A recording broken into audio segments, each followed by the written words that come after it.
जहां तक श्री राहुल गांधी जी के वक्तव्य का सवाल है, सब जानते हैं कि वो एक लाइन किस संदर्भ, किस परिप्रेक्ष्य में कही गई थी, किस प्रकार से उसको तोड़ फोड़ कर एक नई आयाम दिया गया है, जो बिल्कुल सीधा देखने पे भी झूठा और बेमानी दिखता है। जो कारण दिए गए हैं इस निर्णय में वो बिल्कुल संदिग्ध हैं, गलत हैं, कानूनी रूप से मैं कह रहा हूं। और जो बार बार ओबीसी के विषय में टिप्पणियां की जा रही हैं, उनका उल्टा असर अब हो रहा है। सभी लोग समझते हैं कि ओबीसी समुदाय के लोगों ने ये समझ लिया है कि मोदी जी और सत्तारूढ़ बीजेपी किस प्रकार से उनके नाम का दुरुपयोग कर रहे हैं, उनके नाम को भुनाने का प्रयत्न कर रहे हैं राजनीतिक रूप से।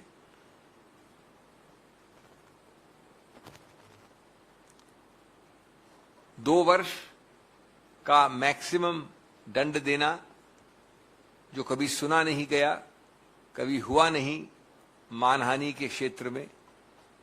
कन्विक्शन ही नहीं होता है क्रिमिनल, लेकिन अगर होता है तो 3 या 5 महीने से ज्यादा कभी सुना नहीं गया।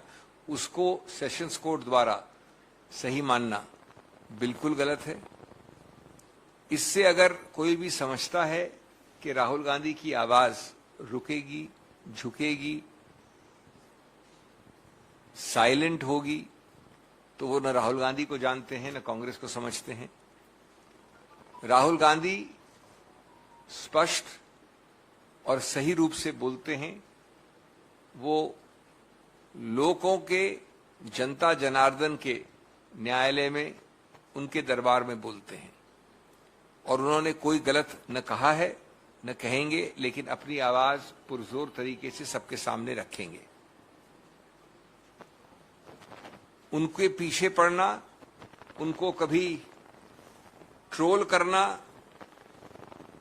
उनके संसद में बोलने से पहले प्री कंडीशंस रखना, संसद को सत्तारूढ़ पार्टी द्वारा अवरुद्ध करना, उनकी सदस्यता पे प्रश्न चिन्ह लगाना, उनको प्रिविलेजेस कमेटी से डराना धमकाना, इस किसी से कुछ फर्क न पड़ा है न पड़ेगा, न राहुल गांधी को न कांग्रेस पार्टी को। जो उनके कानूनी अधिकार क्षेत्र हैं, संवैधानिक अधिकार क्षेत्र हैं, उन सब का वो प्रयोग करते रहेंगे। और इस जरिए जो चिंता दिखा रहे हैं माननीय मोदी जी, बीजेपी सरकार, सत्तारूढ़ पार्टी, वो सिर्फ एक चीज दिखा रहे हैं, वो चिंता व्यक्त कर रहे हैं, घबराहट और बौखलाहट व्यक्त कर रहे हैं इस प्रकार के हथकंडों से।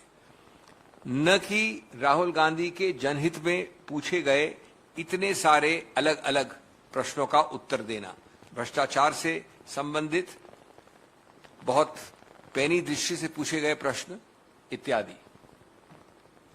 अब मैं 2-4 मिनट लूंगा आपके साथ में, तकनीकी नहीं होना चाहता, लेकिन आपको एक छोटा सा एक झांकी देना चाहता हूं कि किस प्रकार से पढ़ने दिखने में भी ये निर्णय गलत लगता है जो आज आया है।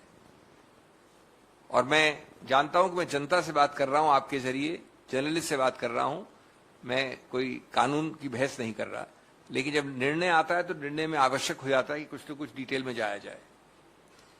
अगर आप कुछ 3-4 पैरास देखें शुरू के, तो विचित्रता इस केस में एक बड़ी अजीब है।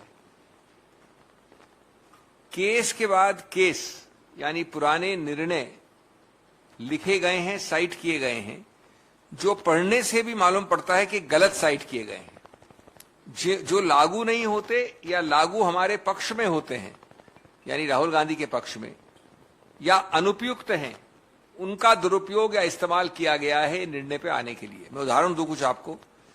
एक पन्ने 4 पे, मैं डिटेल में नहीं जाना चाहता, केस साइट किया गया है, और इन सब केसेस में सिलेक्टिवली, आंशिक रूप से कोटेशन दिए गए हैं, व्यापकता नहीं देखी गई है। एक सरीन का केस उच्चतम न्यायालय का साइट किया है माननीय न्यायाधीश जिनका निर्णय आज आया है, और उसमें ये लिखा है, if so the legal position can be laid down that when conviction is on a corruption charge against a public servant, the court should not suspend the order of conviction.